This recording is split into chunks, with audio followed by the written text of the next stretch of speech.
আমি কুদ্দুস খান। আজ 13ই জানুয়ারি ক্যালিফোর্নিয়া আওয়ামী লীগ বঙ্গবন্ধুর দেশে প্রত্যাবর্তন উপলক্ষে স্টার অফ ইন্ডিয়া একটা সভা করেছে। সভায় 4 জন বক্তব্য রেখেছেন। জনাব সুলাইমান খান তার বক্তব্য বলেছেন, আওয়ামী লীগের সমস্ত ভেদাভেদ বলে যে এখন একমাত্র একটাই উদ্দেশ্য হওয়া উচিত, আর তা হচ্ছে বঙ্গবন্ধু কন্যা শেখ হাসিনার মুক্তির জন্য কাজ করে যাওয়া। মুক্তিযোদ্ধা মঞ্জুর আহমেদ তার স্মৃতিচারণে বলেন যে বঙ্গবন্ধুকে সমস্ত বিতর্ক ঊর্ধ্বে রাখা উচিত এবং বঙ্গবন্ধু না হলে দেশ স্বাধীন হয়। রায়চৌধুরী জনাব মঞ্জুর হোসেনের বক্তব্যকে সমর্থন দিয়ে বলেন যে বঙ্গবন্ধু আমাদের জাতীয় সম্পদ, তিনি জাতির স্রষ্টা, যিনি একটা জাতি দিয়েছেন, তাকে সমস্ত বিতর্ক ঊর্ধ্বে রেখে তার প্রতি শ্রদ্ধা জানিয়ে আমাদের কাজ করে যেতে হবে। জাকির হোসেন ক্যালিফোর্নিয়া আওয়ামী লীগকে ঐক্যবদ্ধভাবে কাজ করার জন্য আহ্বান জানান। এছাড়া জনাব তৌফিক খান ক্যালিফোর্নিয়া আওয়ামী লীগের বর্তমান নেতৃত্বের তীব্র সমালোচনা করে বলেন যে গণতান্ত্রিক উপায়ে তাদের নেতৃত্ব হস্তান্তর করার আহ্বান। এই সংগঠনের সঙ্গে আমি সরাসরি সম্পৃক্ত না, যদিও আমি আওয়ামী লীগ করে সত্য, কিন্তু এই অকেশনে এখানে এসে আমাকে বক্তব্য দিতে হবে প্রথমেই, সেটা আমি ভাবতেই পারি নাই।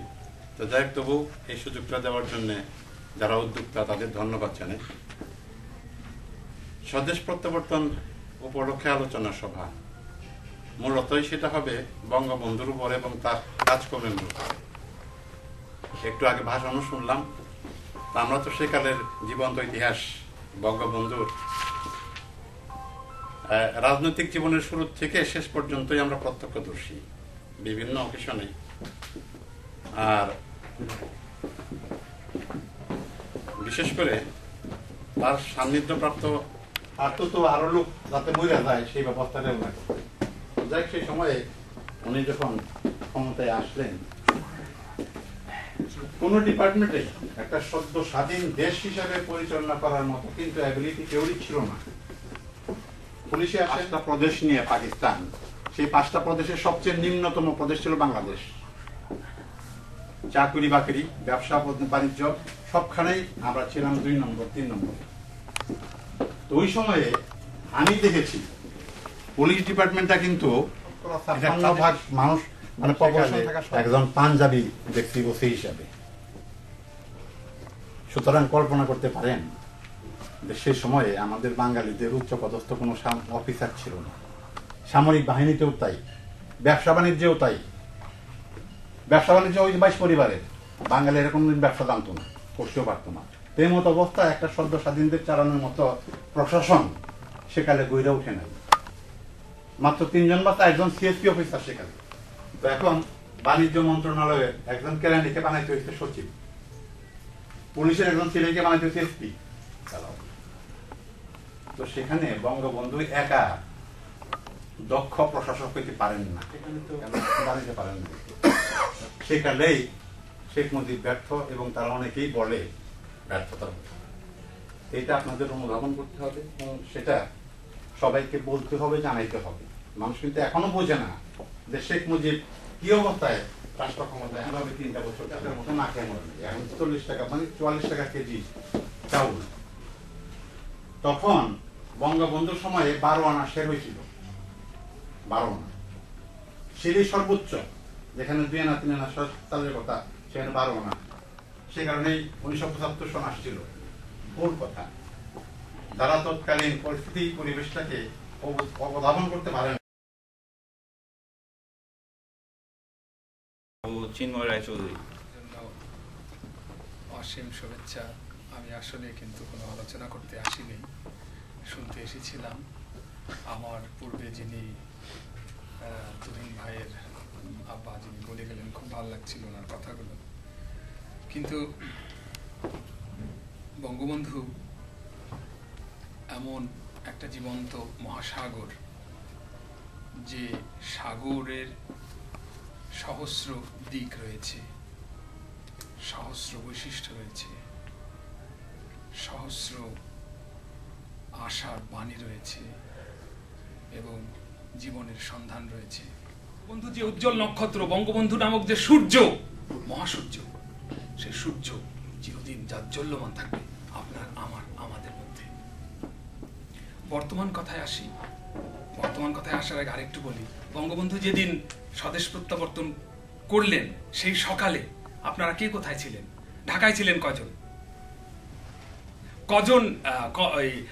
কুর্মিটোলা মানে তেজগাঁ বিমানবন্দরে কতজন গিয়েছিলেন? আচ্ছা, আমি বলি, আমি খুব ছোটবেলায় চশমা নিয়েছিলাম। তো একবার চশমা কিনতে এসে যখন বাড়িতে ফিরে যাই, নৌকায় যাচ্ছি, চশমাটা এরকম বার করেছি, ফুট করে চলে গেছে জলের মধ্যে, চশমা হারিয়ে গেছে। আমার চশমা বানানোর জন্য আমি ঢাকায় এসেছিলাম, এবং ওই সময় যুদ্ধের পরে বঙ্গবন্ধু অনুষ্ঠানের উদ্যোক্তা তুহিন, পান্না, তহিদ ভাই, এদের নাম না বললেই চলে না, হাসিব, মিলন, তাপসদা, নজরুল ভাই এবং উপস্থিত সকলে। কাজী নজরুল ইসলাম বলেছে, ওরে নবীন, ওরে কাঁচা, আদমরারে ঘামেরে তুই বাঁচা। চৌধুরী বলেছেন যে আজ থেকে আমাদের প্রতিজ্ঞাবদ্ধ হতে হবে যে আমরা এই আদমরা আওয়ামী লীগকে সজীব, সচেত, প্রাণবন্ত করে তুলতে চাই। তার মূল মন্ত্র হচ্ছে আমাদের ঐক্য। বঙ্গবন্ধু ঐক্যের প্রতীক ছিলেন। বঙ্গবন্ধু একা দেশ স্বাধীন করে নাই, 7.5 কোটি বাঙালি দেশ স্বাধীন করেছে। 7.5 কোটি বাঙালি যদি ঐক্যবদ্ধ না হতো, বঙ্গবন্ধু আওয়ামী লীগ 3টা ভাগ হয়ে বসে আছে। আমরা বাঙালিরা 3 দিকে 3 স্রোতে আছে। আপনি 10টা লোককে একসাথে করতে পারছেন না, সেখানে স্বতঃস্ফূর্তভাবে সেখানে আলটিমেটলি যাই হোক, আমি আসছি, আমি ওকে কথা দিয়েছিলাম যে আমি আসবো, তা আমি এসছি। আমাকে যে বক্তৃতা দিতে হয়নি, তবে বঙ্গবন্ধুর ব্যাপারটা বলতে গেলে চলেই আসে যে বঙ্গবন্ধুর সাথে আমি অত্যন্ত ক্লোজ ছিলাম এবং তার পরিবারের সাথে, এবং আমাদের ফ্যামিলির কারো কখনো সিকিউরিটি লাগতো না বঙ্গবন্ধুর 32 নম্বর বাসায় ঢুকতে। আমরা সরাসরি চলে যেতাম দুপুরে দোতলায় উপরে, এতটুকু আমরা ক্লোজ ছিলাম। সেই হিসাবে আমরা বঙ্গবন্ধুকে অত্যন্ত আমি কাছের থেকে দেখেছি। যখন যুদ্ধ করে ফিরলাম, আমার 4th জানুয়ারি। সবাইকে এখানে আসবার জন্য আসলে ধন্যবাদ, এবং রাত হয়ে গেছে অনেক, এবং এখানে আপনারা অনেকেই দেখতে পাচ্ছেন না। মঞ্জু ভাই একটা খুব গুরুত্বপূর্ণ কথা বলছেন যে বিদেশের বাড়িতে আমরা কেন রাজনৈতিক সংগঠন করি, এর কোনো কারণ নাই। ব্যক্তিগতভাবে অনেক রাজনৈতিক নেতার সঙ্গে আলাপ করে সেটা বুঝি যে তারা চায় এখানে একটা কমিটি, যেখানে তারা দেশের থেকে আইসে এখানে থাকতে পারে, তাদেরকে একটু আপনারা ঘুরাইতে পারেন বা বাজার সাথে ঘুরে দিতে পারেন, এছাড়া আর কোনো ব্যক্তিগতই নেই। তারপরে 1990 সাল থেকে এই আওয়ামী লীগের সঙ্গে জড়িত, মনের দিক থেকে, অর্থনৈতিক দিক থেকে, সামাজিক দিক থেকে। এই যে এতগুলো লোক আজকে আমরা 20-25 জন লোক একত্র হয়েছি, এটা কিন্তু আওয়ামী লীগ করার কারণে, তাহলে জানতাম না। বিভিন্ন গলির থেকে আমরা লোকজন আইসে এখানে একটা গলিতে একটা স্ট্রিমে আসছি। আজকে আমার কাছে এই লিস্ট জাল হইলে ধরে ভালো। হ্যাঁ,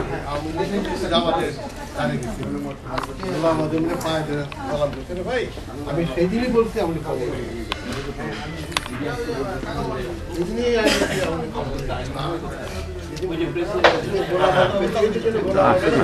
লাইট নেই। সালাম করলো